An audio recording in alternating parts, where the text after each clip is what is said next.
Few people know that the last invasion of Britain wasn't 1066. It was the 22nd of February, 1797, when the Legion Noire, that is, around 1,400 French troops, were landed from 4 ships near Abergwaun, that is, Fishguard, on the west coast of Wales.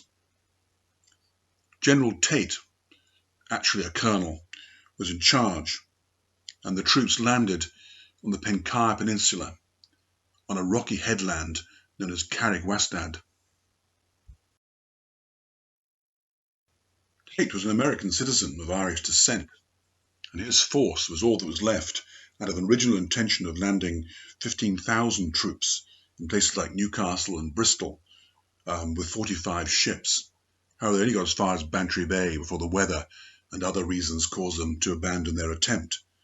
But instead, General Tate went ahead with the hope that the Welsh would rise up against the English. In the event, quite the opposite happened. General Tate made his headquarters at a farm called Trahal, which had been preparing for a wedding and therefore was stocked with foodstuffs. Around 800 of his troops had been deserters or prisoners, and the French brought no food with them. Before the French ships left, one of them sailed into the bay at Fishguard, where a blank round was fired from Fishguard Fort. As it turns out, they only had 3 cannonballs. The defence forces, the Fishguard fencibles, were woefully under-resourced. They mostly had pitchforks and scythes. This soup tureen is one of the relics of the invasion. Tate is known to have eaten one of his meals from here. There's also apparently a grandfather clock that survives that was shot by one of the French troops who thought a man was hiding inside. The invasion developed to a total farce.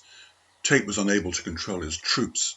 Apart from that, a lot of smuggling went on in the area, and all the local farms were stocked with wine, which the troops duly drank and became unmanageable.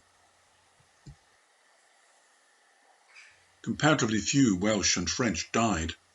One of the most famous incidents was that of Jemima Fawr, Jemima the Great. She was a cobbler. She went out with a pitchfork and brought back 5 Frenchmen as prisoners. She was given a lifetime pension. After 3 days, Tate could see the situation was hopeless, and he unconditionally surrendered. The French troops marched down to Goodwick Beach, where Lord Corder accepted their surrender. One of the best-known events of the invasion was that Lord Corder is said to have arranged the Welsh women, whose traditional dress looked like army uniform, in such a way as to make it appear to the French that he had far more troops than he did. Another interesting relic of the invasion is a letter written by Samuel Griffith of Point's Castle Farm. On the first day of the invasion, he'd gone down with his gun to watch the French troops. On the second day, he'd returned, but had been captured together with a Thomas John. The 2 of them had been taken in to see General Tate. They'd had quite a long discussion with him, after which they were released.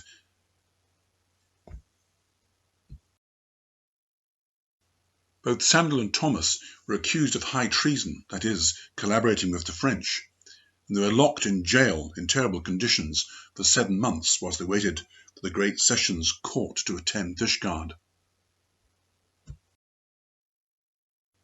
At the time, there was a great deal of animosity, almost beyond belief in modern terms, between the Welsh Church, the established church, and the Non-conformists, that is, the Baptists, the Quakers, the Methodists, and so on.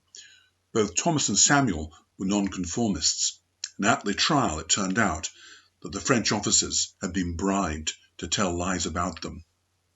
They were both released, but neither received compensation.